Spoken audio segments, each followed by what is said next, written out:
Bonjour à tous et bienvenue sur boursicoté.com pour cette nouvelle analyse technique du CAC 40 en clôture avec une séance qui a marqué donc une poursuite de mouvements haussiers. On ne savait pas trop comment ça allait partir aujourd'hui du fait du manque de contrepartie lié à l'absence des investisseurs américains. En fait on est monté dans le vide.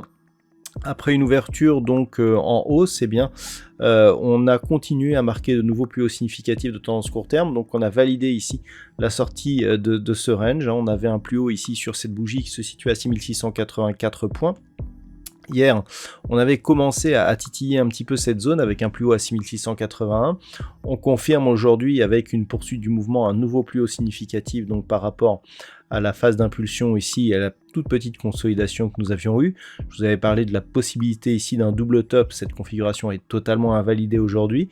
Et donc clairement, on marque ici un nouveau plus haut significatif. On clôture sur un plus haut de tendance court terme, puisqu'à 6707.32, le CAC 40 gagne ce soir 0,42% par rapport à la clôture de la séance précédente. Donc il s'agit d'une confirmation et donc on voit ici l'objectif des 6751 points se rapprocher très rapidement. Du point de vue des indicateurs techniques, on est toujours sur un signal de perte de dynamique au sens des histogrammes du MACD, donc ce n'est pas la séance du jour qui a relancé la dynamique au sens de cet indicateur.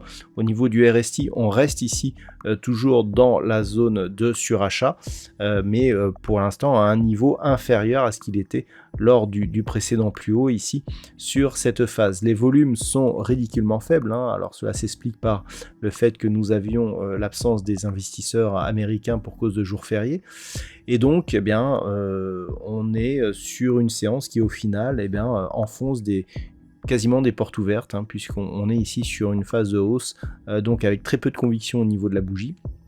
On voit l'ombre entièrement portée sur la partie supérieure et très peu de volume. Donc clairement, on est ici sur un mouvement de suivi. On se croirait là depuis quelques jours dans la trêve des confiseurs. C'est tout à fait ce genre de configuration que l'on a normalement. Sauf que là, on est un petit peu en avance. Alors, au niveau des plus belles progressions, nous avons quelques valeurs qui prennent une belle hausse. C'est le cas notamment d'Unibail Rodamco qui gagne 3,67. Renault avec 3,15. Derrière, nous avons Worldline, Eurofins Scientifique, Téléperformance, Société Générale. Et puis, au niveau des plus fortes baisses, nous n'avons que 4 valeurs dans le rouge ce soir. Il s'agit d'Airbus, moins 0,44, Essilor Luxottica, Danone et le grand SA. Hermès termine à l'équilibre. On peut noter que le luxe, qui était plutôt bien parti, termine en queue de peloton aujourd'hui avec un résultat neutre, c'est-à-dire quasiment pas de gain. On a 0 pour Hermès et 0,04 pour LVMH par exemple. Donc, alors les inquiétudes, elles viennent notamment de la Chine, où on voit que le Covid a une recrudescence de cas. Cela pourrait encore une fois ralentir la production mondiale, mais cela est contrebalancé aussi par le fait que si cette production est bien ralentie, cela réduira donc la demande et donc quelque part arrêtera d'alimenter l'inflation, ce qui au final annule un petit peu les effets de la perspective d'une poursuite de hausse des taux, surtout que le langage a vraiment tendance à se nuancer au niveau de cette hausse des taux.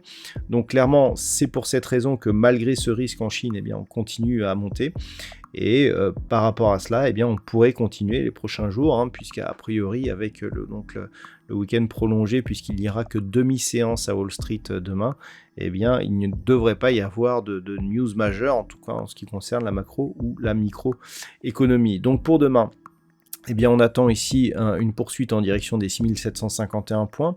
Les points d'invalidation de la poursuite de cette dynamique haussière, ils sont relativement éloignés. On a dans un premier temps ici la zone de support oblique, alors dont on verra s'il faut la repositionner ou pas.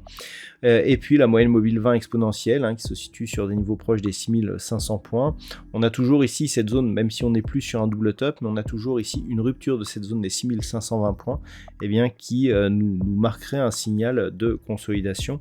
Donc pour l'instant, les signaux sont ouverts, à part des signaux d'affaiblissement, on n'a pas, je dirais, de signal de retournement selon cette configuration. Donc voilà ce que l'on peut dire sur l'analyse technique du CAC 40 pour ce soir. D'un point de vue purement statistique, on est toujours sur la même évolution, c'est-à-dire la neutralité pour les prochains jours, avec des perspectives hypothétiques, soit à la hausse, soit à la baisse, ça dépend des jours, c'est vraiment très hésitant.